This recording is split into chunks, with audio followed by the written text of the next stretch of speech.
మా ప్రార్థన వినవా, ఆవేదన ఆలకించవా.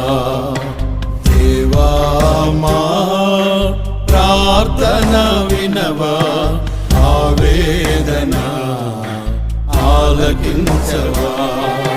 నీ ప్రజల కన్నీరు చూసి దాటి వెళ్ళకు ప్రభువా. మా దేశ క్షేమము చూసే ఆశ్రయమైన దేవుడవు. దేవా మా ప్రార్థన వినవా, ఆవేదన ఆలకించవా.